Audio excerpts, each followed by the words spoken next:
তিরমিজির হাদিস 2406 নম্বর হাদিস। হাদিসের বর্ণনাকারী উকবা ইবনে আমের রাদিয়াল্লাহু তাআলা, যারা চাকরিজীবী ব্যবসায়ী দোকানদার আছেন মন দিয়ে শোনেন, হাদিসটি সবার জন্য গুরুত্বপূর্ণ শিক্ষা।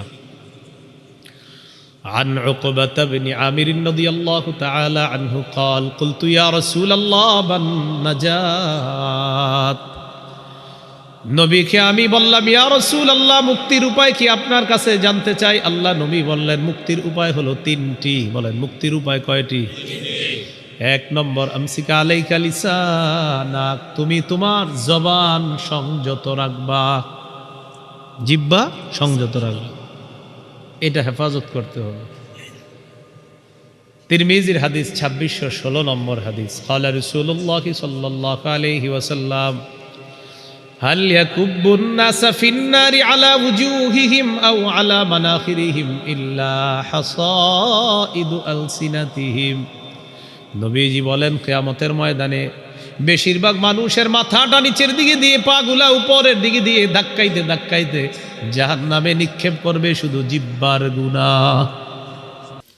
নবীপুর পশ্চিম মধ্যপাড়া বাইতুল আমান জামে মসজিদ ও যুবক সমাজের উদ্যোগে বার্ষিক ওয়াজ দোয়ার মাহফিলে সম্মানিত সভাপতি হাজী মোহাম্মদ সিরাজুল ইসলাম, অবসরপ্রাপ্ত কাস্টম অফিসার নবীপুর, প্রধান অতিথি আলহাজ কাজী শাহ মুফাজ্জল হোসাইন কায়কুবাদ, সাবেক ধর্ম প্রতিমন্ত্রী ও 5 বারের সংসদ সদস্য।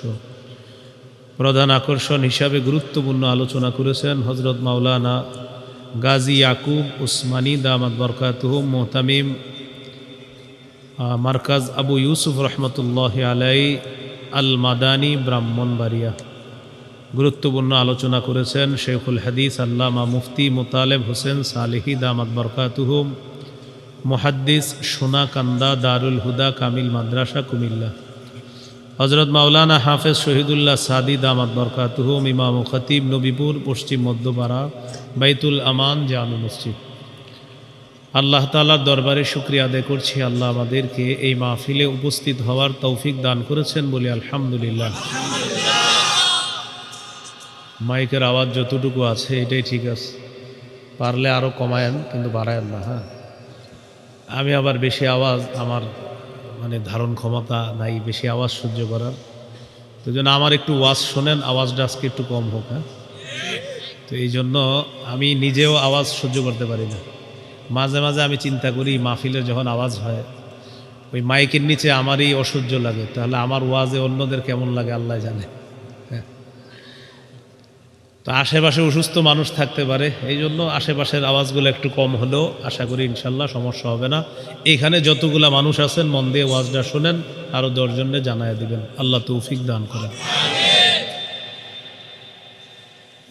সূরা নাজমের 43 নম্বর আয়াতে কারিমা তেলাওয়াত করলাম, সূরা বাকারার একটি আয়াত পড়লাম, রাসূল সাল্লাল্লাহু আলাইহি সাল্লামের 2টি হাদিস পেশ করলাম। সূরা বাকারার 208 নম্বর আয়াতের হুকুম হলো তোমরা ইসলামে পরিপূর্ণ প্রবেশ করো। হাদিসে আছে ইসলাম যে গ্রহণ করে তার আগের সবগুলা গুনাহ মাফ হয়ে যায়। সূরা নাজমের 43 নম্বর আয়াতে আল্লাহ তাআলা বলেন, আল্লাহ হাসান আল্লাহ কাদান। হাসি কান্না জীবনের অবিচ্ছেদ্য একটা অংশ। জীবনে চলার পথে আমাদের হাসতে হয়, আমাদের কাঁদতে হয়। আমাদের জীবনে হাসির চেয়ে কান্নার মাত্রাটা যেন বেশি হয়, আল্লাহর জন্য যেন আমরা কাঁদতে পারি, আল্লাহ তৌফিক দান করে। সহিহ বুখারীর বর্ণনা 1044 নম্বর হাদিস। এই হাদিসের মধ্যে আছে রাসূলুল্লাহ সাল্লাল্লাহু আলাইহি সাল্লাম বলেন, লাউ তা'লামুনা মা আ'লামু লাযহিকতুম কলিলান ওয়া লাবাকাইতুম কাসীরা। আমি যা জানি তোমরা যদি তা জানতে তাহলে তোমরা কম হাসতে বেশি কান্না করতে। রাসূলুল্লাহ সাল্লাল্লাহু আলাইহি সাল্লাম বিভিন্ন সময় কান্না করেছেন, সাহাবায়ে কেরামও কান্না করেছেন। ইবনে মাজার হাদিস 4197 নম্বর হাদিস। এই হাদিসের মধ্যে আছে বারা ইবনে আযিব রাদিয়াল্লাহু তাআলা আনহুর বর্ণনা, তিনি বলেন রাসূলুল্লাহ সাল্লাল্লাহু আলাইহি সাল্লামের সাথে আমরা একটা কবরের কাছে গেলাম। ফাজালাসা আলা শাফিরিল কবরি, নবীজি কবরের পাশে বসলেন। জাসা আলা রুকবাতাইহি, হাঁটু গেড়ে বসলেন। বসার পর ফাবাকা, কান্না শুরু করলেন কাঁদতে কাঁদতে। হাত্তা বাল্লাত সারা মিন দুমুইহি, সামনের মাটিগুলা নবীর চোখের পানিতে ভিজে গেছে। সহিহ বুখারীর বর্ণনা, 2297 নম্বর হাদিস। একটা কান্না আছে বুকা উর রহমা, দয়ার কান্না, মায়ার কান্না। আয়েশা সিদ্দিকা রাদিয়াল্লাহু তাআলা আনহার বর্ণনা, তিনি বলেন লাম আকিল আবাওয়াইয়া কত্তু ইল্লা ওয়া হুমা ইয়াদিনানিদ-দীনা ওয়া লাম ইয়ামুররু আলাইনা ইয়াওমুন ইল্লা ইয়াতিনা ফীহি রাসূলুল্লাহি সাল্লাল্লাহু আলাইহি ওয়াসাল্লাম তারাফাইন নাহারি বুকরাতাও ওয়া আশিয়্যা। আমার বুঝজ্ঞান হওয়ার পর আমার বাবা মাকে আমি ধর্ম পালন করতে পেয়েছি, আর আমি বুঝজ্ঞান হওয়ার পর দেখেছি দিনের 2 বেলা, সকাল সন্ধ্যা, এমন কোনো দিন নাই নবী আমাদের বাসায় আসেন নাই। প্রতিদিন সকালে সন্ধ্যায় 2 বার আমাদের বাসায় আসতেন। ফালাম্মা বতুলিয়াল মুসলিমুনা খারাজা আবু বকরিন মুহাজিরান কিবালাল হাবাশা। মুসলমানরা যখন পরীক্ষার সম্মুখীন হয়, সাহাবায়ে কেরাম হাবশার দিকে হিজরত করা শুরু করলেন। আবু বকর সিদ্দিক রাদিয়াল্লাহু তাআলা আন হাবশার দিকে হিজরত করলেন। লাকিয়াহু ইবনুদ দাগিনা ওয়া হুয়া সাইয়্যিদুল কারা। একটা এলাকা আছে নাম কারা, ওই এলাকার এক নেতা নাম ইবনুদ দাগিনা আবু বকর সিদ্দিকের সাথে সাক্ষাৎ করলেন। সাক্ষাৎ করার পর আবু বকর সিদ্দিক রাদিয়াল্লাহু তাআলা আনহুকে বললেন, আইনা তুরিদু আনতা ইয়া আবা বকরিন। আবু বকর, আপনি কোথায় রওনা করলেন? আবু বকর সিদ্দিক রাদিয়াল্লাহু তাআলা আন জবাব দিলেন, আখরাজানি কওমি ফাউরিদু আন আসিহা ফিল আরদি ফাআবুদা রাব্বি। আমার জাতি আমাকে বের করে দিয়েছে, আমি দেশে দেশে ঘুরবো আর রবের ইবাদত করব। আপাতত হাবশার দিকে রওনা করছে। তো নেতা ইবনুদ দাগিনা তিনি বললেন, ইন্না মিসলাকা লা ইয়াখরুজু ওয়া লা ইউখরাজু ফাইন্নাকা তাকসিবুল মা'দুমা ওয়া তাসিলুর রাহিমা ওয়া তাহমিলুল কাল্লা ওয়া তাকরিদ দাইফা ওয়া তুঈনু আলা নাওয়াইবিল হক। আবু বকর, আপনার মতো ভদ্র মানুষ, আপনার মতো সজ্জন মানুষ, এই মানুষকে বের করা দেওয়া যেতে পারে না, এই মানুষ বের হতে পারে না। আপনার মাঝে অসাধারণ 5টা বৈশিষ্ট্য আছে। 1 নাম্বার, আপনি অসহায়কে সহায়তা করেন। 2 নাম্বার, রক্তের সম্পর্ক রক্ষা করেন। 3 নাম্বার, বোঝা বহন করেন। 4 নাম্বার, মেহমানদারি করেন। 5 নাম্বার, আপনি মানুষের বিপদ আপদে তাদের পাশে দাঁড়ান। এই 5 গুণ যার মধ্যে আছে, এমন মানুষকে বের করা যায় না, এমন মানুষ বের হতে পারে না। ফারজি, চলেন আপনি। ফাআবুদ রাব্বাকা বিবিলাদিকা ওয়া আনা লাকা জার। আমি নেতা হিসাবে আপনাকে নিরাপত্তা দিব, সব নিরাপত্তার ব্যবস্থা করব। আপনি ফিরে আসেন, বাড়ি থেকে ইবাদত করুন। যাইতে দিলেন না। ফারতাহালা ইবনুদ দাগিনা ওয়া রাজা'a মা'a আবি বকর সিদ্দিক রাদিয়াল্লাহু তাআলা আন। আবু বকর সিদ্দিক রাদিয়াল্লাহু তাআলা আনহুকে নিয়ে চলে আসলেন ইবনুদ দাগিনা। চলে আসার পর ওই জামানার নিয়ম হলো, কোনো নেতা কাউকে নিরাপত্তা দিলে তিনি এই বিষয়টা অন্যান্য নেতাদেরকে জানাতে হবে। ইবনুদ দাগিনা মক্কার কাফের মুশরিক যারা, তাদের বড় বড় নেতাদের সাথে সাক্ষাৎ করলেন। ফাতাফা ফি আশরাফি কুফারি কুরাইশিন। কুরাইশদের বড় বড় নেতাদের সাথে সাক্ষাৎ করলেন, করার পর বললেন, আতুখরিজুনা রাজুলান ইয়াকসিবুল মা'দুমা ওয়া ইয়াসিলুর রাহিমা ওয়া ইয়াহমিলুল কাল্লা ওয়া ইয়াকরিদ দাইফা ওয়া ইউঈনু আলা নাওয়াইবিল হক। এমন একটা মানুষকে তোমরা বের করে দিবা যে মানুষটা অন্যের সহযোগিতা করেন, যেই মানুষটা রক্তের সম্পর্ক রক্ষা করেন, যেই মানুষটা মেহমানদারি করেন, যেই মানুষটা বোঝা বহন করেন, যে মানুষটা কেউ বিপদে পড়লে তাদের পাশে দাঁড়ায়, এমন একটা মানুষ তোমরা বের করতে পারো না। আমি তোমাদের কাছে আসলাম, আমি নেতা হিসাবে আবু বকরকে নিরাপত্তা দিলাম, তোমরাও আমার নিরাপত্তা দেওয়াটা মেনে নাও। তোমরা মেনে নাও, আমি তাকে নিরাপত্তা দিছি, তোমরা মানো। কুরাইশরা এটা শোনার পর ফাআনফাদাত কুরাইশুন জিওয়ারা ইবনে দাগিনা ওয়া আমানু আবা বকরিন।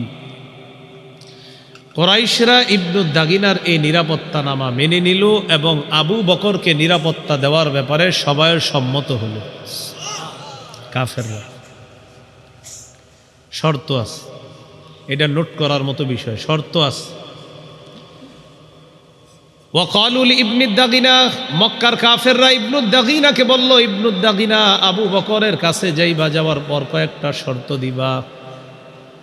মুর আবা বকরিন ফালইয়াবুদ রাব্বাহু ফি দারি, আবু বকরকে বলবা সে যেন তার ঘরে ইবাদত করে।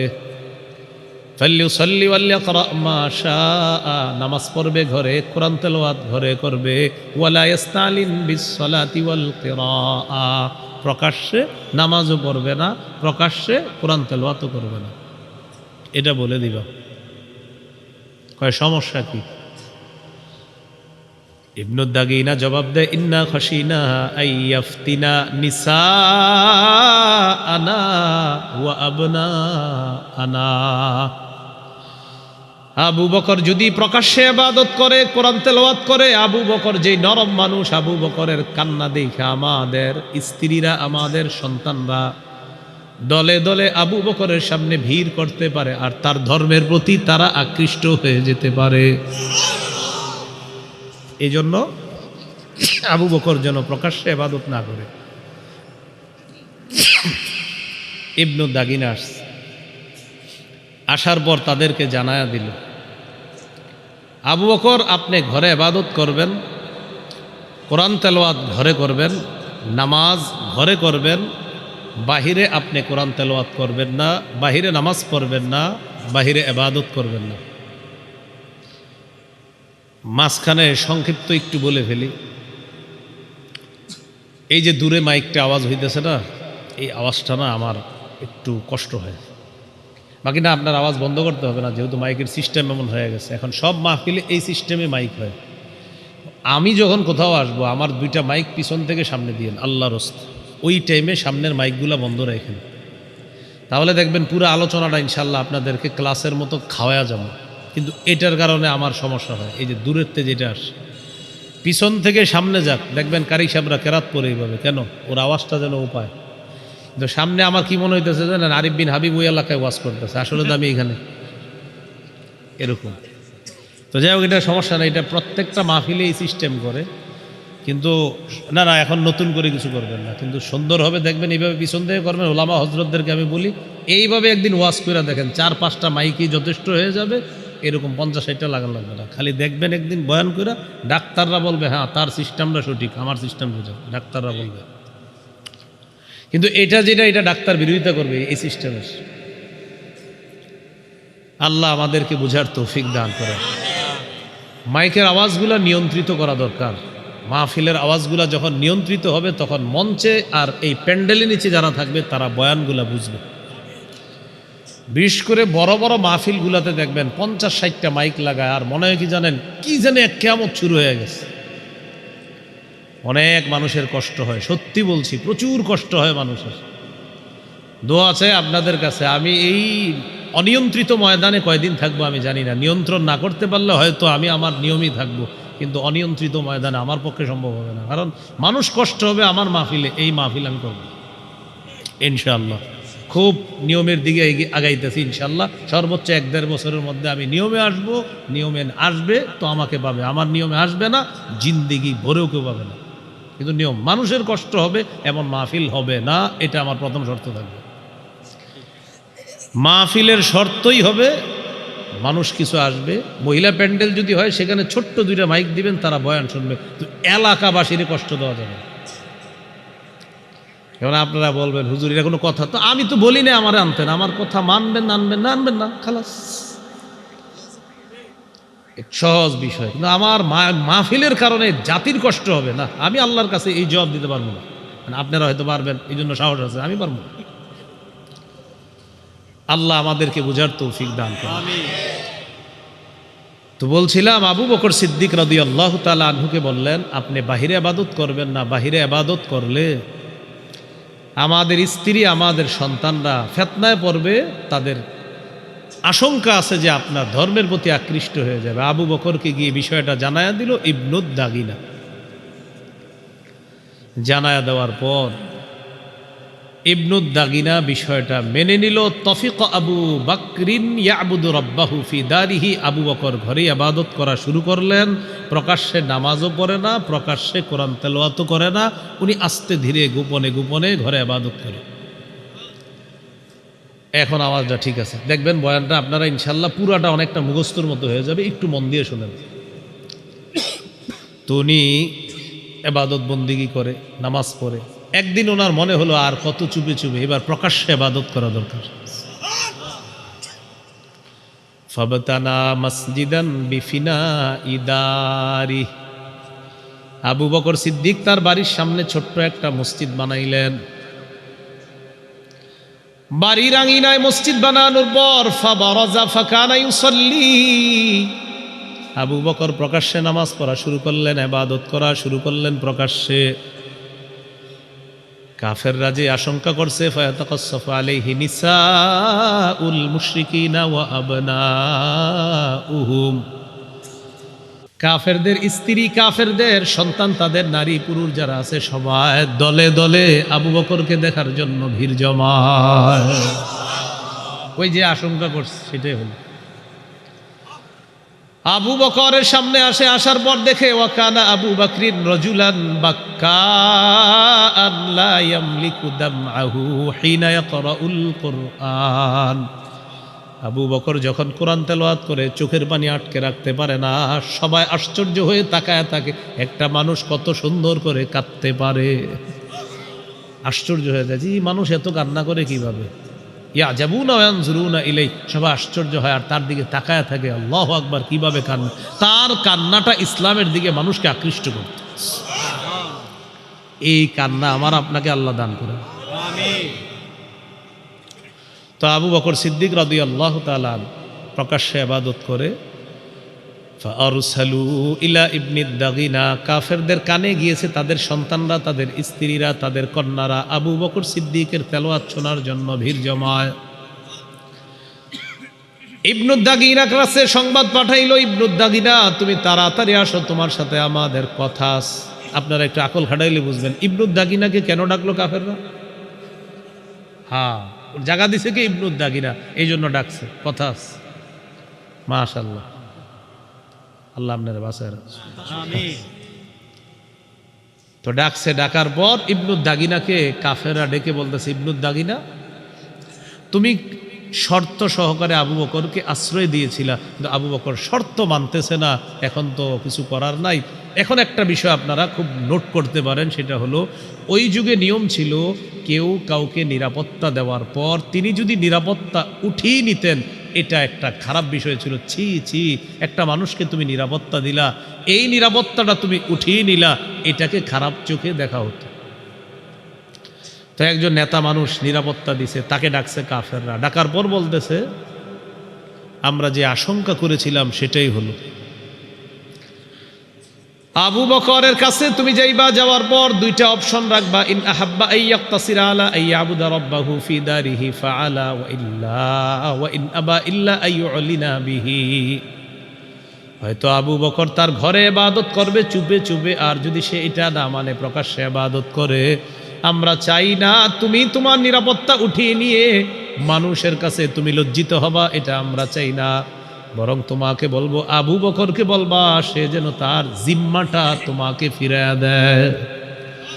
একটু বুঝে নিদিক থাকেন, আমি ওনাকে নিরাপত্তা দিলাম, আমি উঠায়া নেওয়াটা ছিল লজ্জাকর ওই যুগে, কিন্তু তিনি যদি আবার আমাকে বলে আমি আপনার নিরাপত্তা ফিরাইয়া দিলাম, তাহলে এটা আবার লজ্জাকর না। মানে আমি দেওয়ার পর আমি উঠানোটা লজ্জাকর, আর তিনি ফিরাইয়া দিলে এটা লজ্জাকর না। তো আবু বকর সিদ্দিক রাদিয়াল্লাহু তাআলা আনহুর কাছে গেছে, আবু বকর, জাতি আমাকে পাঠাইছে আপনার নিরাপত্তার ব্যাপারে, দুটি অপশন আপনার সামনে, এক যদি ঘরে ইবাদত করেন ঠিক আছে, আর যদি বলেন প্রকাশ্যে ইবাদত করবেন, তাহলে আমি নিরাপত্তা উঠিয়ে নিলে মক্কার মানুষ বলা বলি করবে, ছি ছি, একটা মানুষকে নিরাপত্তা দিয়ে আবার উঠিয়ে নেয়, আমি এই লজ্জা, আমি এটা সইতে পারবো না। এখন আপনার সামনে দুইটা অপশন, হয় ঘরে ইবাদত করবেন, না হয় আমার নিরাপত্তাটা আপনি ফিরিয়ে দিবেন। আবু বকর সিদ্দিক রাদিয়াল্লাহু তাআলা আনহু যে জবাবটা দিলেন, এই জবাবটা আমার আপনার ইমানের জন্য শিক্ষা, মজবুত ইমানের জন্য। সবাই মন দিয়ে শুনেন কি বললেন। আবু বকর সিদ্দিক রাদিয়াল্লাহু তাআলা আনহু জবাব দিলেন, ইন্নী আরুদ্দু ইলাইকা জিওয়ারাকা ওয়া আরদা বিজিওয়ারিল্লাহ। ইবনু দাগিনা, আমি তোমার নিরাপত্তা ফিরিয়ে দিলাম, আমার রবের নিরাপত্তায় আমি সন্তুষ্ট। তোমার নিরাপত্তা দরকার না, আমার রবের নিরাপত্তায় আমি খুশি। এই জন্য এখান থেকে আমার আপনার শিক্ষা, আমাদের জীবনে কোনো মানুষ আমাদেরকে আপনাদেরকে কত কিছু বলবে, তখন আমাদের জবাব হবে, মুসলমান যারা, মুমিন যারা, তোমরা আমাদেরকে নিরাপত্তা দাও আর না দাও। সূরা বাকারার 257 নম্বর আয়াতে আল্লাহ বলেন, আল্লাহু ওয়ালিয়ুল্লাযীনা আমানু, ঈমানদারদের অভিভাবক হলেন আল্লাহ। ঈমানদারদের অভিভাবক কে? আল্লাহ। তো তিনি প্রকাশ্যে ইবাদত করে কে? আবু বকর সিদ্দিক রাদিয়াল্লাহু তাআলা।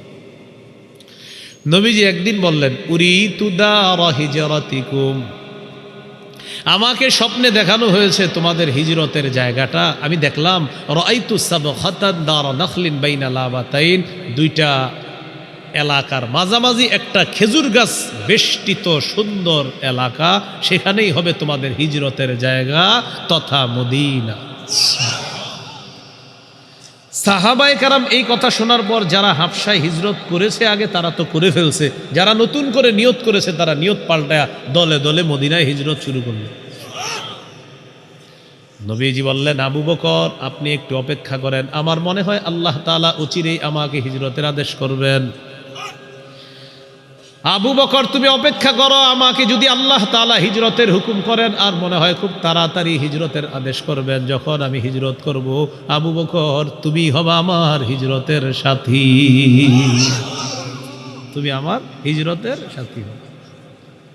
হুজুর সত্যি? জি, তুমি আমার হিজরতের সাথী হবা। আবু বকর সিদ্দিক দুইটা বাহন লালন পালন করতে লাগলেন, 4 মাস পর্যন্ত বাবলা গাছের পাতা খাওয়াইলেন। আবু বকর সিদ্দিকের কথা হলো, দুইটা বাহন আমি 4 মাস পর্যন্ত লালন পালন করছে। কেন? একটা বাহনে তিনি চড়বেন, আরেকটাতে আল্লাহ নবী চড়ে, দুইজনে মদিনায় হিজরত করে রওনা করবেন।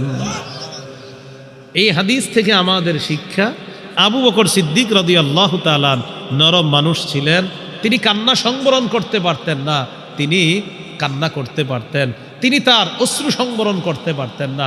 আমি আপনাদেরকে এই কথাটা বলার জন্য আসছি যে আমাদের এমন একটা দিল দরকার, যে দিলটা হবে আল্লাহর জন্য, আর যে দিল হবে খুব নরম, আর ওই দিলওয়ালা মানুষটার চোখে পানি আসবে শুধু আল্লাহর জন্য। কারণ এখন আমাদের কান্না হারায় যাচ্ছে, দিন দিন দিন দিন কি হয়ে যেতেছে, প্রদর্শনের যুগে এখন আর কান্না মুখ দিয়ে চোখ দিয়ে আসতে চায় না। কেন আসবে না? আগের দিনের বুজুর্গরা ওয়াজ করতো, এই আপনার 2-3টা লাইট জ্বলতো, আর হুজুরে বৈশা বৈশা বয়ান করতো, পাবলিক বৈশা বৈশা কানতেছে, অথচ সুর সার কিচ্ছু ছিল না। এখন প্রদর্শনের যুগ, চারিদিকে যেই পরিমাণ আমারে তাক কইরা রয়েছে, দেখেন আমার কান্না যদি আসেও ওটা ভিতরে চলে যাবো না, বাহিরে যেই ঝামেলা, আমি যাব না, চলে যাব। বুঝেন না? সিএনজি পাম্পে সিএনজি নিতে নামবেন, তা আসবে 10 জন ছবি তুলতে। ছবি তোলার ব্যাপারে যেদিন ওয়াজ করছি সেদিন সবচেয়ে বেশি ছবি উঠেছে। একদিন ছবি নিয়ে একটা বয়ান করছি যে ছবি অপ্রয়োজনীয় তোলা। সেদিনে আমার জীবনে সবচেয়ে বেশি ছবি উঠাইছে, বাঁকা কইরা সোজা কইরা, মিষ্টি চামিচ, মিষ্টি একটা এটারে এইভাবে দেয় ওইভাবে দেয় অমনে দেয়, বাস হুজুর দোয়া হিসাবে একটা ছবি রে, কি হিসাবে দোয়া কইতেছে আর কি, দোয়া হিসাবে একটা ছবি রেখে দিই। তো কান্নাটা আইব কিভাবে আপনার, এটা তো শেষ হয়ে গেছে। আল্লাহ আমাদেরকে বুঝার তৌফিক দান করে। এইগুলো বুকা উর রহমা, দয়ার কান্না। 2 নাম্বার বুকা উল খৌফ, ভয়ের কান্না। ভাই এটা একটু মন দিয়ে শোনেন। 2 নাম্বার আলোচনা আজকে আমাদের কিসের কান্না? ভয়। হাদিসের কিতাব নাসাই, এই কিতাবে 3108 নম্বর হাদিস। عن أبي هريرة رضي الله تعالى عن النبي صلى الله عليه وسلم قال لا يلج النار رجل بكى من خشية الله حتى يعود اللبن في الضرع। উলান থেকে দুধ বের হওয়ার পর এই দুধ উলানে ফিরে যেমন যাবে না, কোনো মানুষ যদি আল্লাহর জন্য কান্না করে সে জাহান্নামে প্রবেশ করবে না। উলান থেকে দুধ বের করছে, এই দুধ উলানে আর ফিরে যাবে না। যেমন নবীজি বলেন, কেউ আল্লাহর জন্য কান্না করেছে আল্লাহর ভয়ে, সে জাহান্নামে প্রবেশ করবে না। তিরমিজির হাদিস 2406 নম্বর হাদিস। হাদিসের বর্ণনাকারী উকবা ইবনে আমের রাদিয়াল্লাহু তাআলা। যারা চাকরিজীবী ব্যবসায়ী দোকানদার আছেন মন দিয়ে শোনেন, হাদিসটি সবার জন্য গুরুত্বপূর্ণ শিক্ষা। عن عقبة بن عامر رضي الله تعالى عنه قال قلت يا رسول الله من نجات। নবীকে আমি বললাম, ইয়া রাসূলুল্লাহ মুক্তির উপায় কি আপনার কাছে জানতে চাই। আল্লাহ নবী বললেন, মুক্তির উপায় হলো 3টি। বলেন মুক্তির উপায় কয়টি? 1 নম্বর আমসিকা আলাইকা লিসানাক, তুমি তোমার জবান সংযত রাখবা, জিহ্বা সংযত রাখবা, এটা হেফাজত করতে হবে। তিরমিজির হাদিস 2616 নম্বর হাদিস। ক্বালা রাসূলুল্লাহ সাল্লাল্লাহু আলাইহি ওয়াসাল্লাম হাল ইয়াকুব্বুন নাসা ফিন-নারি আলা ওয়ুজুহিহিম আও আলা মানাখিরিহিম ইল্লা হাসাইদু আলসিনাতিহিম।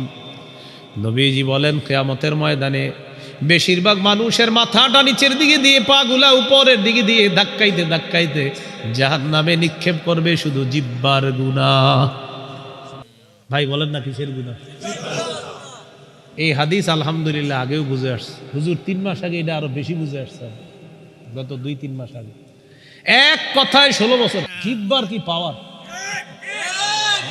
না, এটা হাসির ছলে নিবেন না, এটা গুরুত্ব সহকারে নেন যে এক কথায় সাজানো সোনালী সংসার সব শেষ।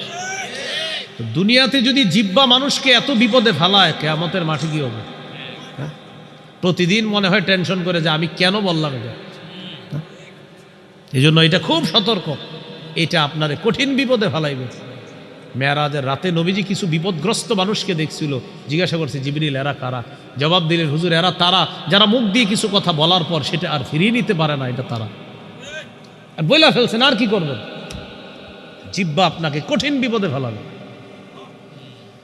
এই জন্য রাসূলুল্লাহ সাল্লাল্লাহু আলাইহি সাল্লাম বলেন, মাইয়াজমান লি মা বাইনা লাহইহি ওয়া মা বাইনা রিজলাইহি আজমান লাহুল জান্নাহ। কোন ব্যক্তি যদি 2টি অঙ্গের নিরাপত্তা দিয়ে দেয়, 1 নাম্বার জিহ্বা, 2 নাম্বার লজ্জাস্থান, এই 2টি অঙ্গ দিয়ে সে গুনাহ করে নাই, এই নিরাপত্তা যদি আমাকে দিয়ে দেয়, আজমান লাহুল জান্নাহ, আমি তাকে জান্নাতে নেওয়ার জিম্মাদার হয়ে যাব। আমি জান্নাতে নেওয়ার জিম্মাদার হয়ে যাব। আল্লাহ আমাদেরকে এই জিহ্বা নামক অঙ্গটা গুনাহ থেকে যেন হেফাজত করতে পারে, আল্লাহ তৌফিক। ক্বালা রাসূলুল্লাহ সাল্লাল্লাহু আলাইহি ওয়াসাল্লাম আল মুসলিমু মান সালিমাল মুসলিমুনা মিন লিসানিহি ওয়া ইয়াদিহি। আমি একজন মুসলিম দাবি করছি, তিনি একজন মুসলিম, আমার জবানের আর হাতের কষ্ট দেওয়া থেকে তিনি যদি নিরাপদ থাকে, নবী বলেন আমি তোমাকে খাঁটি মুসলিম বলে ঘোষণা করলাম। বলেন আমার সাথে, আমরা কোন মুসলমানকে জবান দিয়ে, হাত দিয়ে, কর্ম দিয়ে, কথা দিয়ে কষ্ট দিব না, ইনশাআল্লাহ। তাহলে আজকে থেকে আমরা কথা দিয়েও কষ্ট দিব না, কর্ম দিয়েও কাউকে কষ্ট দিব না। এই হলো 1 নাম্বার মুক্তির উপায়, জিহ্বা সংযত করো। 2 নাম্বারটা শুনুন, ওয়ালিয়াসাকা বাইতুকা, তোমার ঘর যেন তোমার জন্য প্রশস্ত হয়ে যায়। দোকানদারি করার পর 6টা বাজে আপনার বাসায় যাওয়ার কথা, অথবা 8টা বাজে আপনার বাড়িতে যাওয়ার কথা, রাত 11টা 12টা বাজে এখনো আপনি বাড়িতে যান না। স্ত্রী ফোন দেয়, কি ব্যাপার, আপনার তো 8:30টার মধ্যে ঘরে থাকার কথা, এখনো কেন আসেন না? কয় বন্ধুদের সাথে আছে। নবীজি বলেন, না না, তোমার কর্ম নাই, বাসায় যাও, বাসা থেকে বের হও, কর্মে যাও। কর্মে আসো, ঠিক আছে, কর্ম নাই, বাসায় যাও। আড্ডাবাজিতে যাওয়া যাবে। অল্লা সাকা বাইতুক, তোমার ঘর তোমার জন্য যেন প্রশস্ত হয়। ঘরে থাকো, ঘরে থাকো, কাজ আছে বাইরে যাও, কাজ নাই ঘরে যাও। অন্য জায়গায় আড্ডাবাজি করা যাবে না। কেন? মাদক দ্রব্যে জড়িয়ে যাবে, টাস জুয়া ইত্যাদির মধ্যে হাজার হাজার টাকা শেষ করে দেবে। এই জন্য 2 নাম্বার মুক্তির উপায়, ঘরে থাকো। আপনি যখন পরিবারের সামনে থাকবেন, আপনার আব্বা আম্মা স্ত্রী সন্তানদের সামনে আছেন, আপনি ইবলিস আপনারে গুনাহ করাইতে চাইলেও গুনাহ করতে পারবেন না তখন। কারণ আপনি এমন মানুষদের সাথে আছেন যাদের সামনে আপনি গুনাহ করতে চাইলেও পারবেন না। তাই নবী বলেন, মুক্তির দ্বিতীয় উপায়, ঘরে থাকো। ঘর যেন তোমার জন্য প্রশস্ত হয়, ঘরে যেন তোমার জায়গা হয়। বাহিরে গিয়ে সিগারেট আর মোবাইলে অন্য কারোর সাথে কথা বলো না। তো এরকম 6টায় অফিস শেষ, 12টায় বাসায় আসেনি মানুষ এমন। এইটা মুক্তির 2 নাম্বার উপায়। ওয়াল্লিয়া সাকা বাইতুক, তোমার ঘর তোমার জন্য যেন প্রশস্ত হয়। ভাই আপনারা বুঝতেছেন নি? বাস আপনারা বুঝলে হবে ইনশাল্লাহ। 3 নাম্বার, ওয়াবকি আলা খাতিআতিক, তুমি তোমার গুনাহের জন্য কান্নাকাটি করবা। 1 নাম্বার জবান নিয়ন্ত্রণ করবা, 2 নাম্বার তোমার ঘর যেন তোমার জন্য প্রশস্ত হয়, 3 নাম্বার তুমি গুনাহের জন্য কান্নাকাটি করবা। আল্লাহ তাআলা আমাদেরকে এই 3টা গুণ অর্জন করার তৌফিক দান করেন। হাদিসের একটা কিতাব আছে আল জামিউস সগীর, এই কিতাবের 8655 নম্বর হাদিস। قال رسول الله صلى الله عليه وسلم من ذكر الله ففاضت عيناه حتى يصيب الأرض لم يعذبه الله يوم القيامة। কোন ব্যক্তি যদি আল্লাহকে স্মরণ করে আর তার 2 চোখ দিয়ে পানি বের হয়, পানি যদি জমিনের মধ্যে লাগে, আল্লাহ তাআলা কিয়ামতের ময়দানে তাকে আযাব দিবেন না। আল্লাহকে স্মরণ করছেন, চোখে পানি আসছে, 1 ফোঁটা বইরে গেছে জমিনে, নবী বলেন আল্লাহ তাকে কিয়ামতের মাঠে শাস্তি দিবেন না। জমিনে করতে পারবো এনেই তো আহে না। একটা হাদিস শোনাই, মন দিয়ে শোনেন, শিক্ষা, প্রচুর শিক্ষা আছে এই হাদিস। বলেন আল্লাহর পরে এই জগতে, যেই জগতে, ওই জগতে, সমস্ত জগতে আল্লাহর পরে যিনি শ্রেষ্ঠ, তিনি কে? মুহাম্মাদুর রাসূলুল্লাহ সাল্লাল্লাহু আলাইহি সাল্লাম। আমাদের নবী কেমন কান্না করতেন, যার আগেও গুনাহ নাই পরেও গুনাহ নাই, তিনি কেমন কান্না করতেন একটি হাদিস আপনাদেরকে শোনাবো। শুধু শুনবেন না, আল্লাহর হস্তে আপনার আজকে থেকে এটা প্রায় মাথায় আনবেন যে যার আগে পরে গুনাহ নাই তিনি এত কান্না করেন, আমার তো গুনাহের শেষ নাই, তো আমি কতটা কান্না করা দরকার। সহিহুত তারগিব 1468 নম্বর হাদিস। আয়েশা সিদ্দিকা রাদিয়াল্লাহু তাআলা আনহার এক ছাত্রের নাম ইবনে উমাইর।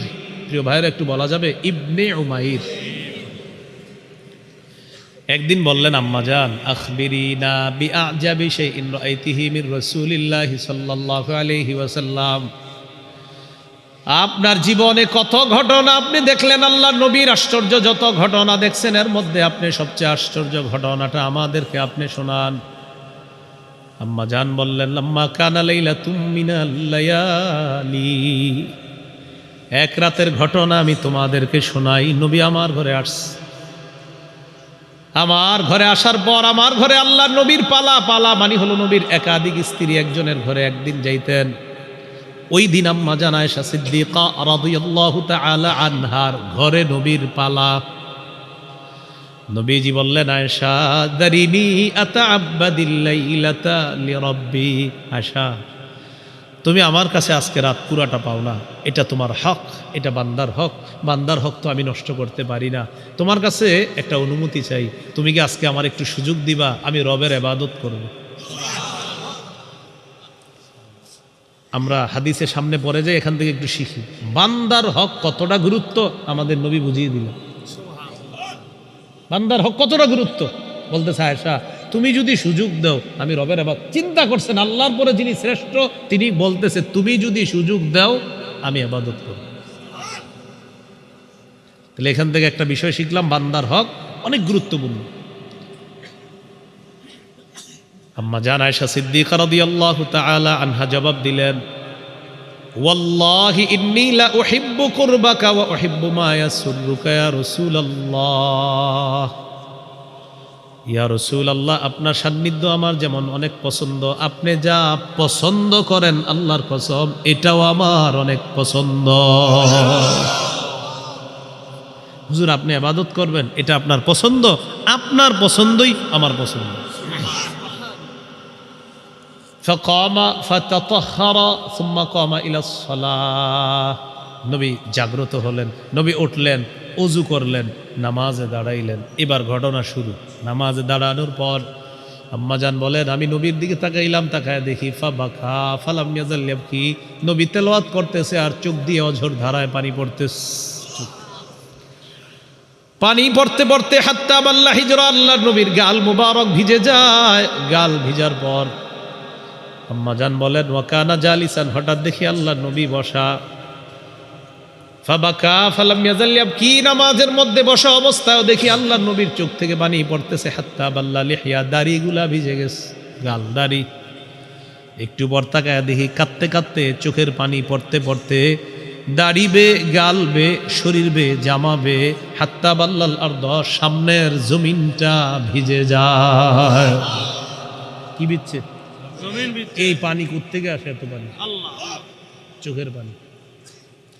এই হাদিসটি বললাম তো একটু মাথায় আনবেন যে আমার নবী এত কাঁদতে পারছে। আম্মা জান আয়েশা সিদ্দিকা রাদিয়াল্লাহু তাআলা আনহা বলেন, নবীজি কাঁদতে কাঁদতে এমন অবস্থা হলো, হযরত বেলাল ফজরের আজান দিয়ে দিস। আজান দেওয়ার পর নিয়ম হলো আল্লাহর নবী সুন্নত পড়তেন বাসায়। সুন্নত পড়ার পর আল্লাহকে বলতেন, ও জিব্রাইলের রব, ও মিকাইলের রব, ও মুহাম্মদ সাল্লাল্লাহু আলাইহি ওয়াসাল্লামের রব, আমাকে আপনি মাফ করেন, আমাকে আপনি মাফ করেন, আমাকে আপনি মাফ করেন। এটা বলার পর স্ত্রীর দিকে তাকাইতেন। যদি স্ত্রী ঘুমন্ত থাকতেন তাকে জাগ্রত করতেন। জাগ্রত করার পর কিছু কথা বলতেন, জাগ্রত থাকলে এমনি কথা বলতেন। এরপর নবীজি একটু শুইতেন, তখন হযরত বেলাল আইসা ডাক দিতেন, হুজুর ফজরের জামাত শুরু হবে। তখন নবীজি ঘর থেকে বের হয়ে ফজরের নামাজে ইমামতি করতেন। কারণ আমরা এই সুন্নাহটা কিভাবে পালন করতে পারি? ঘড়ির দিকে তাকায় দেখলেন ফজরের বাকি আছে 25 মিনিট, 30 মিনিট, 2 রাকাত সুন্নত পড়বেন। প্রথম রাকাতে কুল ইয়া আইয়ুহাল কাফিরুন পড়ার চেষ্টা করবেন। দ্বিতীয় রাকাতে কুল হুয়াল্লাহু আহাদ। কুল ইয়া আইয়ুহাল কাফিরুন প্রথম রাকাতে পড়লেন মানে আপনার দিন শুরু করলেন, আল্লাহ কুল ইয়া আইয়ুহাল কাফিরুন পড়লাম, সমস্ত কুফুর শিরিককে বর্জন করলাম। দ্বিতীয় রাকাতে কুল হুয়াল্লাহ পড়লেন মানে আল্লাহর একত্ববাদ ঘোষণা করে আমার দিন আমি শুরু করলাম। তো সুন্নত আপনি পড়বেন, পড়ার পর ওই যে দোয়াটা করবেন, ও জিব্রাইলের রব, ও মিকাইলের রব, ও মুহাম্মদ সাল্লাল্লাহু আলাইহি সাল্লামের রব, আমাকে মাফ করেন, আমাকে মাফ করেন, আমাকে মাফ করেন। এটা বলার পর স্ত্রীর দিকে তাকাবেন। কেন তাকাবেন? কোনো প্রশ্ন নাই, আমার নবী তাকাইছে তাই তাকাবেন। তাকানোর পর স্ত্রী ঘুমন্ত থাকলে এমনি জাগ্রত করবেন, ঘুমন্ত না থাকলে কথা বলবেন, ধর্মীয় 2-4টা ভালো কথা বলবেন। করার পর আপনারা যে সুন্নতটা জানছেন, নবী শুইতেন, আমরা শুইলে তো উঠে দেখবো 10টা। আপনারা কি করবেন? বিছানাটা শুয়েই আবার উঠে যাবেন তাড়াতাড়ি, বেশিক্ষণ মানে সুযোগ দিয়ে না, কারণ আপনি সুযোগ দিলে ঝামেলা আছে। আপনি শুইলেন, সাথে সাথে উঠে বাস মসজিদে চলে গেলেন। কেন? যে আমার নবী একটু শুইতেন, আমিও শুইলাম। এটা হলো নবীর সাথে মহাব্বত।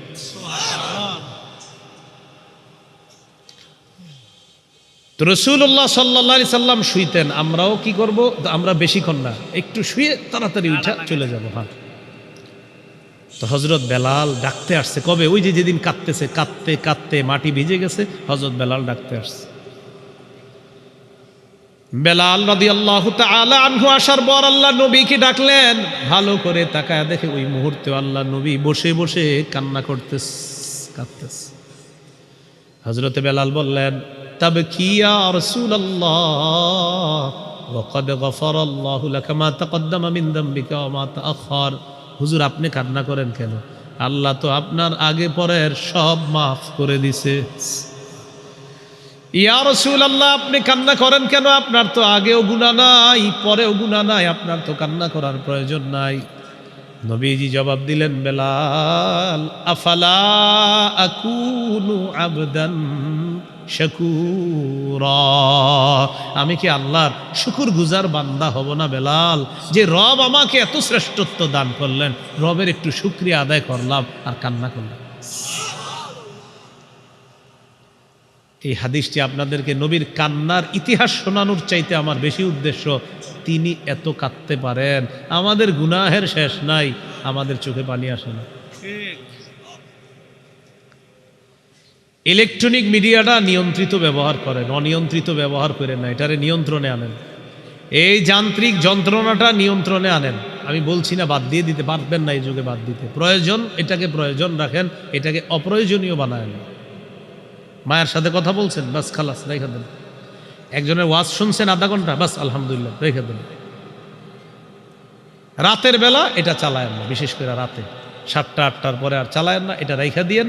আয়াতুল কুরসি পড়বেন, কুল হু আল্লাহ 3 বার, ফালাক 3 বার, নাস 3 বার পড়ার পর হাতে ফু দিবেন। এইভাবে ফু দেওয়ার পর এইভাবে সামনে দিয়ে মুছবেন, এটা এইভাবে মুছবেন সামনে, হ্যাঁ, সারা শরীরের সামনে মুছবেন। বিছানায় বসার পর আস্তে আস্তে শুয়ে যাবেন, দেখবেন আপনার ঘুম আইসা যাবে। এই শীতকালে যদি 10টায় ঘুমান, 4টায় উঠলে 6 ঘন্টা ঘুম হয়, তখনও তাহাজ্জুদের সময় থাকে, 2 রাকাত সালাত আদায় করেন। সহিহুত তারগীবের বর্ণনা 630 নম্বর হাদিস। এই হাদিসের মধ্যে আছে, রাজুলুন কামা ফি লাইলাতিন বারিদাতিন মিন ফিরাশিহি ওয়া লিহাফিহি ওয়া দিসারিহি ফাকামা সুম্মা তাওয়াদ্দা সুম্মা কামা ইলাস সালাহ। প্রচণ্ড শীতের রাত, ঘুম থেকে উঠলেন, অজু করলেন, নামাজে দাঁড়াইলেন, ল্যাপ কম্বলগুলা পাশে পড়ে রয়েছে, আপনি নামাজে দাঁড়াইলেন, আল্লাহ আপনাকে দেখে খুশিতে হাসতে থাকে। দেখো করে কি, এই শীত দিয়া মানুষ ঘুমায় আর এই উঠে নামাজ পড়ে। ফেরেশতাদেরকে আল্লাহ তাআলা বলে, মা হামালা আব্দি হাদা আলা মা সানা। ও ফেরেশতারা, আমার বান্দা নামাজে দাঁড়াইছে কেন? আল্লাহ তো সব জানে, আল্লাহ এখন সাক্ষী বানাবে।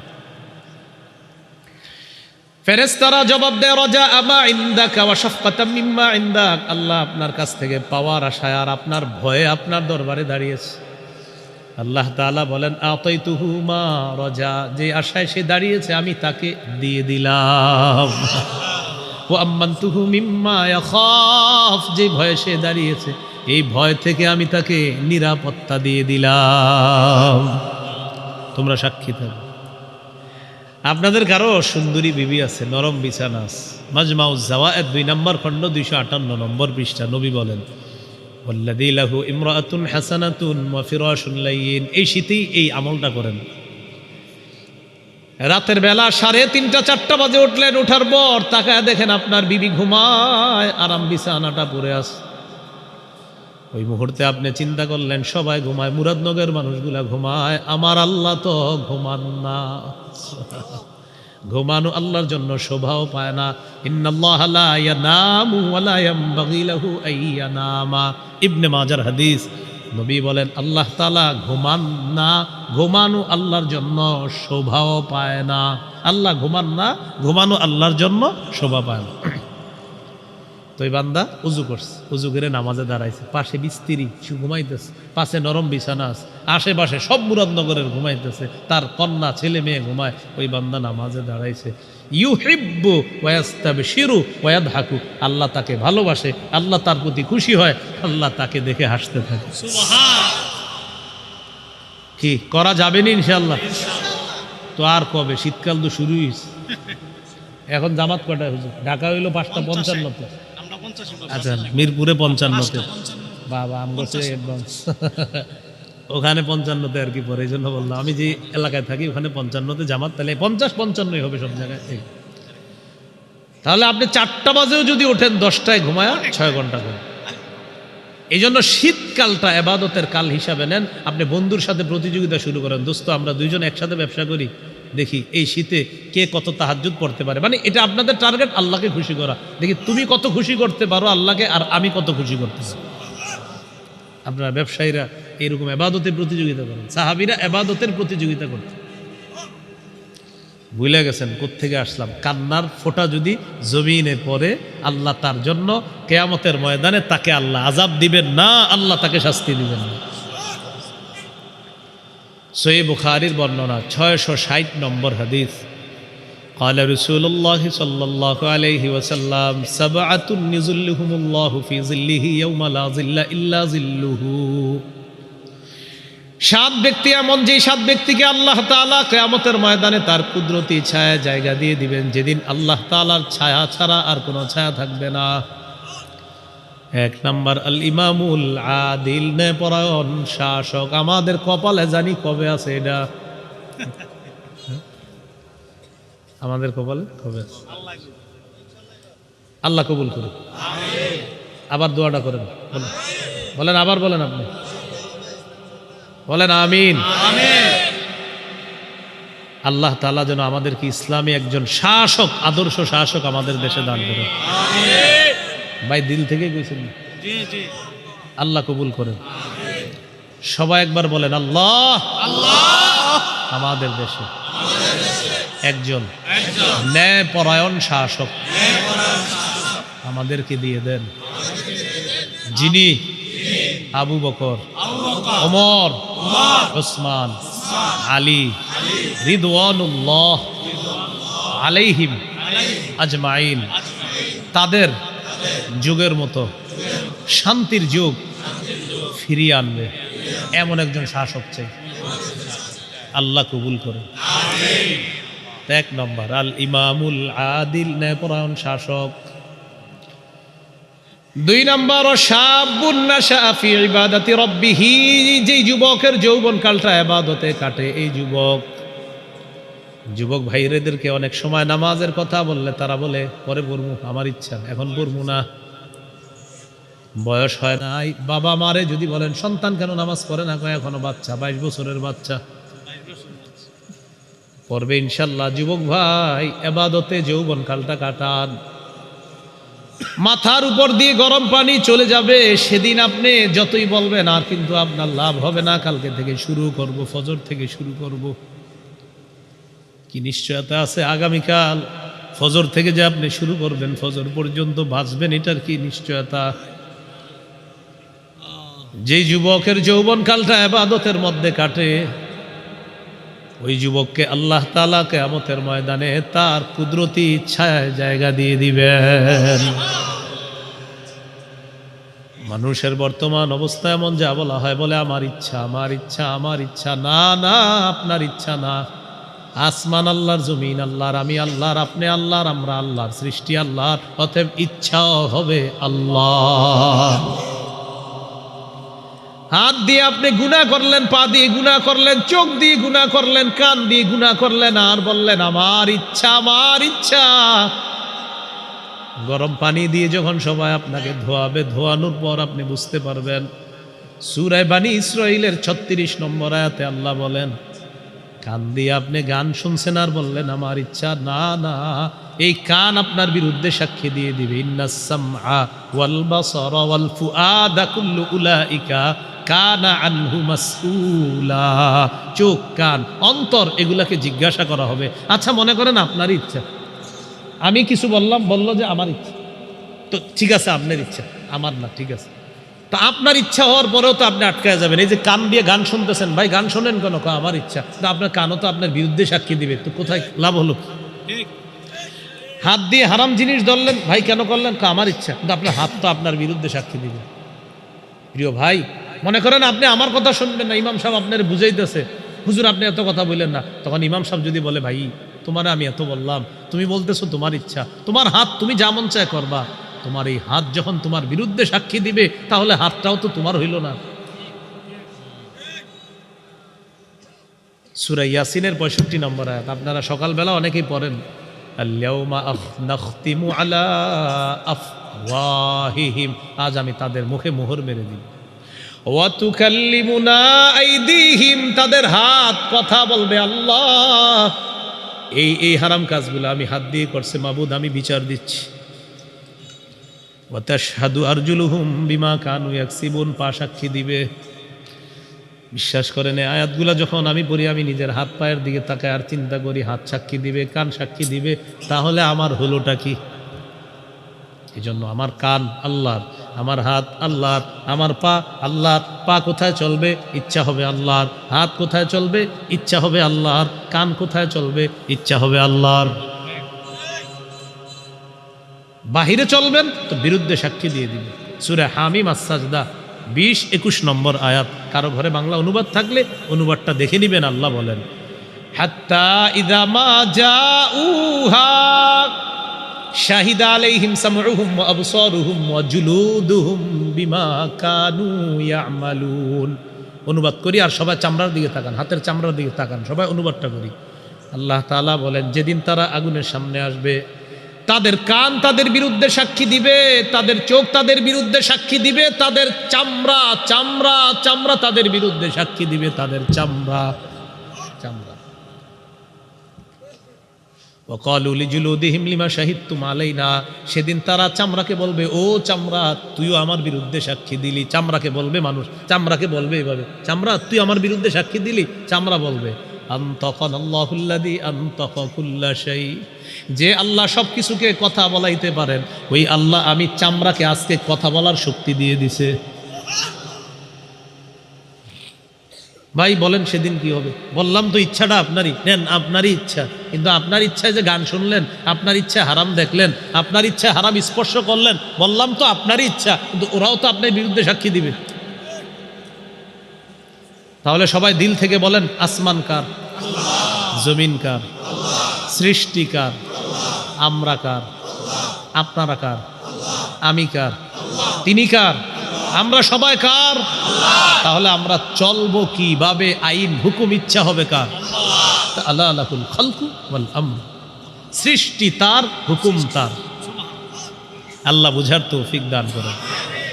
শাবুন নাশাআ ফি ইবাদাতি রাব্বিহ, 2 নাম্বার এই যুবক, যে যুবকের যৌবনকালটা ইবাদতে কাটে। 3 নাম্বার রাজুলুন কলবুহু মুআল্লাকুন ফিল মাসাজিদ, যেই ব্যক্তির অন্তরটা মসজিদের সাথে লেগে আছে। ফজর নামাজ পড়ার পর অন্তর মসজিদের সাথে লেগে আছে, কখন জোহর পড়বে? জোহরের নামাজ পড়ার পর অন্তর মসজিদের সাথে লেগে আছে, কখন আসরের নামাজ পড়বে? আসর পড়ার পর বাজারে যায়, বাজারে যাওয়ার পর বাজারের ব্যাগটা নিয়ে যখন বাড়ির দিকে রওনা করে, মাগরিবের নামাজের আজান হয়, মসজিদের অজুখানায় তরকারির ব্যাগটা রাইখা নামাজের মধ্যে দাঁড়ায় যায়। মাগরিব পড়ার পর বাড়িতে যায়, কানটা খাড়া রাখে, কখন মুয়াজ্জিন এশার আজান দিবে। এশার নামাজের সময় লোকটা মসজিদের দিকে দৌড়ায়। এশার নামাজ পড়ার পর মুরব্বি তার স্ত্রীকে বলে, আমার যা হবার হবে, ঘড়ির অ্যালার্ম দিছনি? মোবাইলের মধ্যে অ্যালার্ম দিয়ে দিছো কিনা? ফজরের নামাজের আজান দিলে যদি আমি টের না পাই, মেহেরবানি করে জাগায়া দিবা। এইভাবে যার অন্তরটা মসজিদের সাথে লেগে আছে, নবীজি বলেন আল্লাহ তাআলা কিয়ামতের ময়দানে তার ছায়া তলে তাকে জায়গা দিয়ে দিবেন। সবাই যদি এরকম হয়ে যেত, আমাদের দিলগুলা মসজিদের সাথে লেগে আছে, আল্লাহ এমন হওয়ার তৌফিক দান করেন। 4 নাম্বার, ওয়ারাজুলানে তাহাব্বা ফিল্লাহ ইজতামা আলাইহি ওয়া তাফাররাকা আলাইহি, দুইজন, একজন আল্লাহর জন্য আরেকজনকে ভালোবাসে, এই দুইজনকেও আল্লাহ কিয়ামতের ময়দানে আরশের ছায়া তলে জায়গা দিবেন। 5 নাম্বার, ওয়ারাজুলুন তালাবাতহু ইমরাতুন যাতু মানসিবিন ওয়া জামালিন ফাকালা ইন্নী আখাফুল্লাহ, সম্ভ্রান্ত বংশীয় সুন্দরী কোন নারী আপনাকে খারাপ কাজের দিকে আহ্বান জানায়, আর তখন আপনি বললেন আমি আল্লাহকে ভয় করি, এই ব্যক্তিকেও আল্লাহ তাআলা কিয়ামতের ময়দানে তার ছায়া তলে জায়গা দিয়ে দিবেন। 6 নাম্বার, এটা বলার জন্য লম্বা হাদিসটা বললাম, রাজুলুন যাকারাল্লাহা খালিয়ান ফাফাদাত আইনা, নির্জনে আল্লাহরে স্মরণ করছে, চোখ দিয়ে পানি পড়ছে। মসজিদে একা একা বসে আছেন, কেউ নাই মসজিদে, ওই টাইমে ঠিক এইভাবে আল্লাহকে বলবেন, আল্লাহ আপনি আর আমি ছাড়া কেউ নাই। রাত 3টা-4টা বাজে উঠলেন, ওঠার পর সবাই ঘুমায়, আপনি ওই মুহূর্তে বসলেন, লেপটা কম্বলটা মুড়ি দিয়ে বসে বসে চোখের পানি ছাড়লেন, আর বললেন আল্লাহ আমার যে পরিমাণ গুনাহ আছে মাওলা, আমার সন্তানরা জানলে বাবা বলে পরিচয় দিবে না, আমার বাবা জানলে ছেলে বলে পরিচয় দিবে না, আমার বিবি জানলে স্বামী বলে পরিচয় দিবে না। আল্লাহ আপনি তো সাত্তার, আপনি তো সব গোপন করে রাখেন। আল্লাহ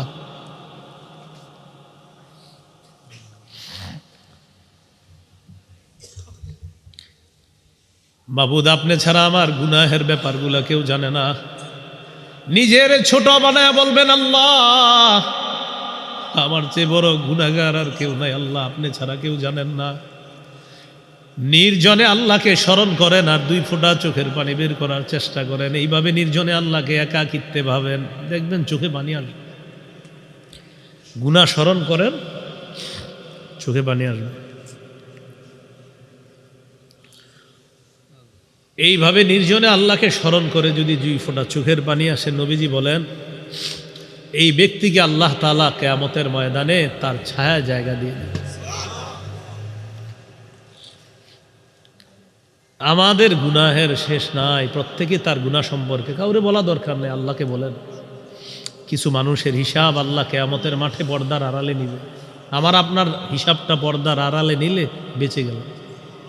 পর্দার আড়ালে নিয়ে বলবে তারিফু জাম্মা কাজা ও কাজা, তুই এই গুনাহ করছো না? তুমি জি আল্লাহ করছি। 3 বার স্বীকৃতি নেওয়ার পর আল্লাহ তাআলা বলবেন তুমি কিছু কিছু ভালো কাজ করেছিলা, নির্জনে ডেকেছিলা, নির্জনে স্মরণ করেছিলা, আমি আল্লাহকে আল্লাহ বলে মেনে নিয়েছিলাম, তোমার চোখ থেকে চোখের পানি বের হয়েছিল, তোমার ওই আমলগুলা খুব ভালো ছিল, যাও কাউকে বলা দরকার নাই, তোমার ডান হাতে আমল নামা দিয়ে দিলাম, মাফ করে দিলাম। আল্লাহর সাথে একটু সম্পর্ক করার চেষ্টা করেন, আল্লাহ তৌফিক দান করেন। 7 নাম্বার রাজুলুন তাসাদ্দাকা আখফা হাত্তা লা তা'লামা শিমালুহু মা তুনফিকু ইয়ামিনুহু। কোন ব্যক্তির ডান হাত ইখলাসের সাথে কি দান করে বাম হাত তা জানে না, এই ব্যক্তিকে আল্লাহ তাআলা কিয়ামতের ময়দানে তার ছায়া, কুদরতি ছায়া আল্লাহ জায়গা দিয়ে দিবেন। তো আমার এই লম্বা হাদিসের মূল উদ্দেশ্য এটা, নির্জনে আল্লাহকে স্মরণ করে চোখে পানি আনার চেষ্টা করা। তাহলে 2টা আলোচনা আজকে আমরা জানলাম, একটা দয়ার কান্না আর একটা হলো ভয়ের কান্না। বলেন, একটা দয়ার আর একটা কিসের? ভয়ের কান্না। এই 2 কান্না আমরা যেন অর্জন করতে পারি, বিশেষ করে ভয়ের কান্নাটা, আল্লাহর ভয়, জাহান্নামের ভয়। আল্লাহ তৌফিক দান করেন। হ্যাঁ, 9:30 পর্যন্ত থাকা, আর 9:30 পর্যন্ত ছিল, আর পরে 15 মিনিট বেশি হয়ে গেছে। আলহামদুলিল্লাহ, আল্লাহ তাআলা আমাদের সকলকে যে কথাগুলো বললাম শুনলাম আমল করার তৌফিক দান করেন। ভাই আমার সাথে একটু ওয়াদা করেন, গুনাহের স্মরণ নির্জনে করবো তো ইনশাআল্লাহ? কাউকে বলা দরকার নেই, শুধু আল্লাহকে বলবেন আল্লাহ আমার গুনাহের শেষ নাই, মাবুদ আপনার রহমতেরও তো শেষ নেই। এইভাবে বলবেন, আল্লাহ আপনার রহমতের কাছে আমার পাহাড় পরিমাণ গুনাহ কিচ্ছু না। এক হাদিসে আসছে, আমার কোনো বান্দার গুনাহ যদি আকাশের চূড়ায় পৌঁছে যায়, আর ও যদি আমাকে বলে আল্লাহ আপনার কাছে মাপ চাই, দিল থেকে কায়মনো বাক্যে যদি ও আমাকে বলে আর আমাকে ও রব মনে করে, আমি আল্লাহ ওর এই পাহাড় সম গুনাহ মাফ করব, আমি কারো পরোয়া করি না। আল্লাহ কারো পরোয়া করে না, মাফ করে দিন। আল্লাহ তৌফিক দান করেন। আজকের যে আলোচনাটা শুনলেন, আমার সংকলন মিম্বরের আমানতের 1ম খণ্ডের সর্বশেষ আলোচনাটা কান্না সম্পর্কে। যদি কারো প্রয়োজন হয়, গাড়ির কাচ না ভেঙে, আমি গাড়িতে যাইতে যাইতে যদি পারেন সংগ্রহ করে নেন। গাড়ির কাচ কিন্তু ভাঙা যাবে না, ঠিক আছে? গাড়ির কাচ না ভেঙে যদি কেউ পারেন সংগ্রহ করতে পারেন। সময়, আমি গাড়িতে উঠবো, এরপরে আর সময় নেই। 1 থেকে 6 খণ্ড কেউ যদি পারেন সবগুলোই সংগ্রহ করেন। 1ম খণ্ড সন্তানের 64টা অধিকার, 2য় খণ্ড শিরিক বেদাত কুফর তাওহীদ, 3য় খণ্ড হালাল হারাম, 4র্থ খণ্ড স্বামী স্ত্রীর অধিকার, 5ম খণ্ড লা ইলাহা ইল্লাল্লাহর ব্যাখ্যা, 6ষ্ঠ খণ্ড নামাজ সম্পর্কে আলোচনা। ইনশাল্লাহ রমজানের আগে 7ম, 8ম, 9ম খণ্ড আসবে বলে আশা করি ইনশাল্লাহ। আপাতত 6 খণ্ড আছে। প্রতিটি খণ্ড ওলামায়ে কেরাম সহ সর্বসাধারণের জন্য, নিজেরা পড়েন, সন্তানদেরকে পড়ার জন্য উৎসাহিত করেন। বিশেষ করে 1ম খণ্ড, 4র্থ খণ্ডটা জামাই বউ যারা আছেন পুরো মুখস্থ করে ফেলবেন। আপনাদের জন্য সহজ করে একদম লেখা হয়েছে। আল্লাহ আমাদের সকলকে যেই কথাগুলা শুনলাম বললাম, প্রত্যেকেই যেন আল্লাহর ভয়ে কান্নাওয়ালা 2টি চোখ আমরা অর্জন করতে পারি। আল্লাহ তৌফিক দান করেন। আমিন। ওয়া আখিরু দাওয়ানা আলহামদুলিল্লাহি রাব্বিল আলামিন। আলহামদুলিল্লাহি রাব্বিল আলামিন ওয়াল আকিবাতু লিল মুত্তাকিন ওয়াস সালাতু ওয়াস সালামু আলা সাইয়্যিদিল আমবিয়া ওয়াল মুরসালিন ওয়া আলা আলিহি ওয়া আসহাবিহি আজমাইন। রব্বানা যালামনা আনফুসানা ওয়া ইল্লাম তাগফির লানা وترحمنا لنكونن من الخاسرين. رب ارحمهما كما ربياني صغيرا رب ارحمهما كما ربياني صغيرا. আল্লাহ, নবীপুর পশ্চিম মধ্যপাড়া বাইতুল আমান জামে মসজিদ ও যুবকদের আয়োজনকে আপনি কবুল করেন। আল্লাহ, আমার আগে বুজুর্গ আলেমরা আলোচনা করেছে, বিশেষ করে হযরত মাওলানা গাজী ইয়াকুব উসমানী দামাত বরকাতুহুম, মুফতি মুতালেব হোসেন সালেহি দামাত বরকাতুহুম, হযরত মাওলানা হাফেজ শহীদুল্লাহ সাদি দামাত বরকাতুহুমুল আলিয়া, তারা আলোচনা করেছে। তারা আমার চেয়ে ভালো, তারা আমার চেয়ে আগে, তারা আমার অনেক উপরে মাওলা, আমি সবার পিছে সবার নিচে মাওলা, কোনো সন্দেহ নাই আল্লাহ। এই ভালো মানুষগুলার ভালো কথার সাথে আল্লাহ আমাকেও আপনি কবুল করে নেন আল্লাহ। সর্বশেষ কিছু দিনই কথা বলছি মাওলা, আল্লাহ এত দামি কথাগুলা আল্লাহ আমার মুখ থেকে আপনি বের করে দিয়েছেন মাওলা, আমি তো এগুলার যোগ্য ছিলাম না আল্লাহ। আল্লাহ মেহেরবানি করে আমরা আমাদের সকলকে আপনি মাফ করে দেন আল্লাহ, আমাদের সকলকে আপনি মাফ করে দেন আল্লাহ, আমাদের সকলকে আপনি মাফ করে দেন আল্লাহ।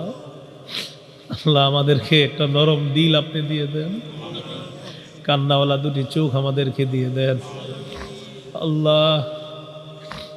ইলেকট্রনিক মিডিয়ার গুনাহ থেকে হেফাজত করেন আমিন আল্লাহ। আপনার হাবিব বলছে আগুন হাতে রাখার চেয়ে ঈমান রাখা কষ্ট হবে আল্লাহ। ওই যুগে আমরা আছি আল্লাহ, আপনার শুকরিয়া আদায় করে শেষ করতে পারবো না। এমন যুগেও আপনি আমাদেরকে এই রহমতের নিচে আবদ্ধ করেছেন মাওলা আল্লাহ। আজকে এইভাবে এখানে যেভাবে আমাদেরকে আবদ্ধ করেছেন, আমাকে আমাদের এই ভাইগুলা যারা এখানে আসি আল্লাহ, আমাদের সকলকে রহমতের চাদরে আবদ্ধ করে কিয়ামতের ময়দানে পুলসিরাত পারের ব্যবস্থা করে দিয়েন আল্লাহ। আপনি ছাড়া আমাদের যাওয়ার জায়গা নাই মাওলা আল্লাহ, আমরা কোথায় যাব আল্লাহ? কত নাফরমানি করি, কিন্তু দিন শেষে বুঝি আপনি ছাড়া কোনো উপায় নাই আল্লাহ। হাত দিয়ে কত গুনাহ, চোখ দিয়ে কত গুনাহ, পা দিয়ে কত গুনাহ, আপনার আলো বাতাস গ্রহণ করে আপনার নাফরমানি করি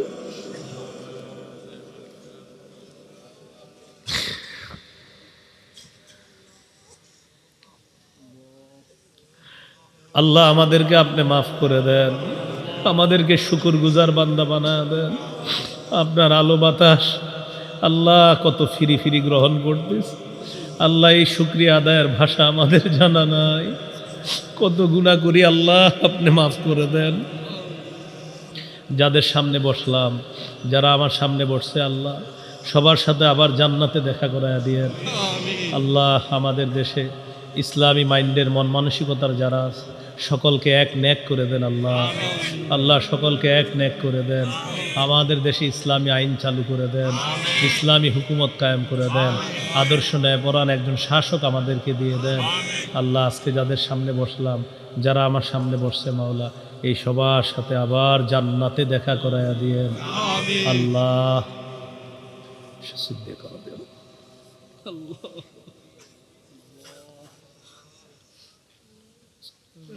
আল্লাহ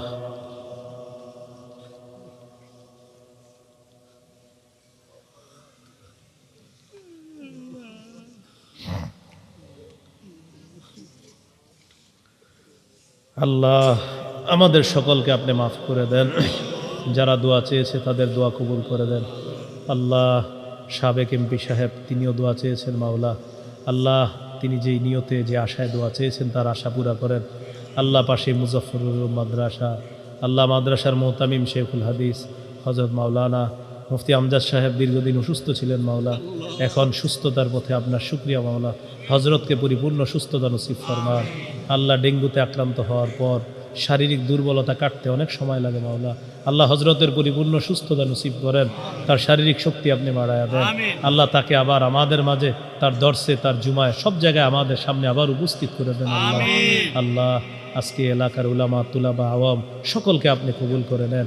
আইম্মে মাসাজিদ মুহতামিমিন মাদারিস সকলকে কবুল করে নেন আল্লাহ। সফরে আছি আমি এবং আমার মতো অনেকেই সফরে আছে মাওলা, সকলকে নিরাপত্তার চাদরে আবদ্ধ করে নেন। রব্বানা তাকাব্বাল মিন্না ইন্নাকা আনতাস সামিউল আলিম তুব আলাইনা ইন্নাকা আনতাত তাওয়াবুর রহিম। সাল্লাল্লাহু তাআলা আলা খাইরি খালকিহি মুহাম্মদ ওয়া আলা আলিহি ওয়া আসহাবিহি আজমাইন। সুবহান রাব্বিকা রাব্বিল ইজ্জাতি আম্মা ইয়াসিফুন, সালামুন আলাল মুরসালিন, আলহামদুলিল্লাহি রাব্বিল আলামিন। আসসালামু আলাইকুম ওয়া রাহমাতুল্লাহ।